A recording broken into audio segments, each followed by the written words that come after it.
He had no rank, no weapon, yet the Warbeasts obeyed him like he was.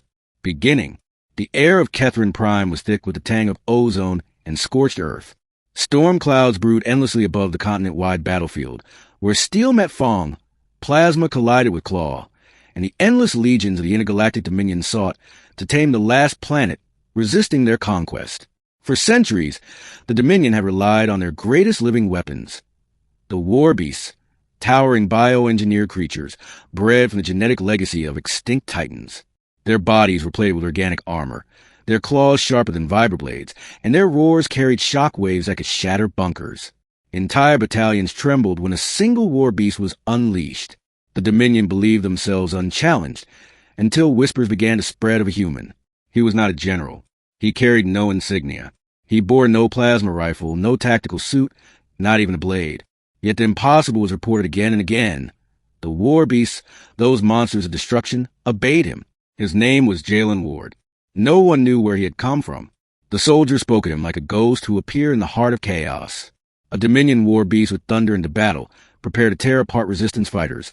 But Jalen would step forward, calm and unarmed, and the beast would kneel. Whole armies had been saved by his intervention. Some called him a myth. Others, a dangerous anomaly. To the Dominion, he was a threat to their ultimate weapon, a threat that had to be eliminated. But to the scattered rebels of Catherine Prime, he was something more. Hope. Middle. Jalen crouched in the ruins of a shattered temple, the last remnants of stone columns rising like broken teeth around him. At his side, Miracale, a rebel commander, watched him with the same mix of suspicion and awe she always had. "You shouldn't be here," she said, brushing dust from her battle cloak. "Dominion scouts patrol the sector. If they catch you, they'll send not just one beast, but a dozen. And what would you have me do?" Jalen asked softly, running his hand along the cracked floor where ancient glyphs still glowed faintly. "Hide while others die? Pretend I don't hear their cries?" Mira scowled. "I'd have you explain how you do it. These Warbeasts, no one controls them, not even Dominion handlers, only through pain circuits and shock collars. Yet you," she hesitated, her voice dropping to almost a whisper. "You speak and they listen." Jalen did not answer immediately. His eyes were far away, as though listening to something Mira could not hear. Finally he spoke. "They are not monsters. Not really. They were made, yes, shaped, but deep inside they remember." "Remember what?" "What it is to be free." Before Mira could respond, the ground shook. A deep, resonant thud reverberated through the ruins. Dust rained from above. Myra's hand shot to her plasma pistol. "They found us." From the shadows of the ruined city, the Warbeast emerged. Its form was massive, a creature of living nightmare. Six-legged, plated in iridescent scales, its maw dripping with corrosive saliva. A Dominion shock collar glowed at its throat, spitting arcs of blue energy to remind it of pain and obedience.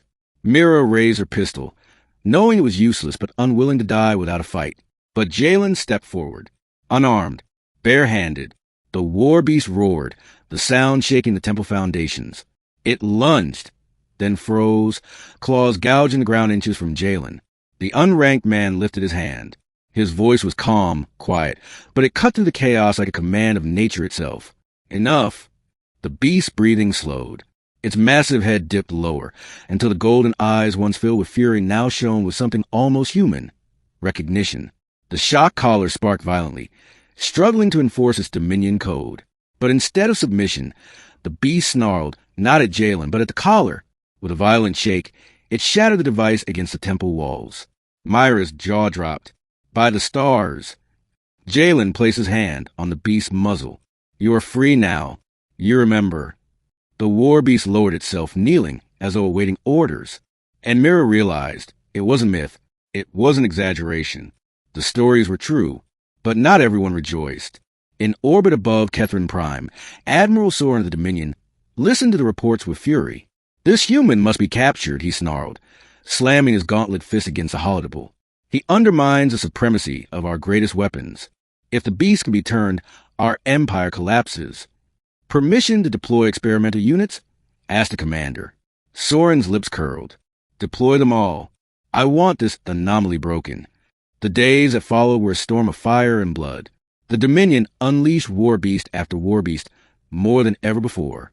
Entire packs, chained with pain circuits, driven to frenzy. They unleashed the juggernauts, titans twice the size of the others. They sent in hybrids infused with machine grafts. And yet, every time Jalen walked among them, he stood unarmed before their claws, their fangs, their rage. And every time, the same miracle. The beasts turned, their fury redirected. Not at him, not at the rebels, but at the Dominion soldiers who enslaved them. The battlefield itself began to shift. What was once humanity's greatest terror became their greatest shield. Entire legions of beasts, once Dominion controlled, now rallied under Jalen. The rebels began to call him something in hushed tones. The beast speaker. Mira confronted him one night, when their ragtag army encamped in the ruins of a scorched forest. You could end this war, she said. If the beasts all obey you, the Dominion doesn't stand a chance. Jalen stared into the fire, the glow reflected in his distant eyes. It isn't obedience. I don't command them. I remind them of what they are. If I turn them into weapons, I am no better than the Dominion. But if you don't, Mira pressed. They'll keep coming. More soldiers. More beasts. More death. Jalen's jaw tightened. He said nothing. The final trial came sooner than anyone expected.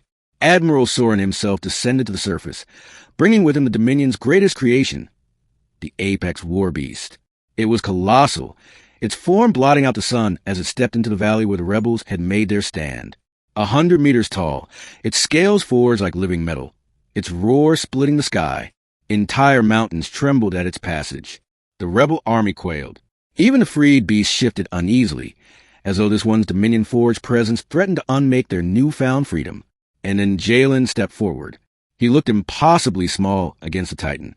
A man with no weapon, no armor, no rank, only his voice. The apex roared, and its shock collar burned with power unlike any before, searing into its flesh, chains of agony binding its mind. But Jalen raised his hand. His voice, calm as ever, carried across the valley. You are more than their chains. The apex froze mid-stride. You are not their weapon. You are not their slave. You are life, and life does not bow. The Titan shuddered. Sparks flew from its collar as it fought itself. Part beast, part Dominion control. The ground cracked as it thrashed. Admiral Soren screamed from his command craft, activating overrides, flooding the collar with lethal currents. The apex howled, then, with a shattering crack, tore the collar from its own throat. Silence fell.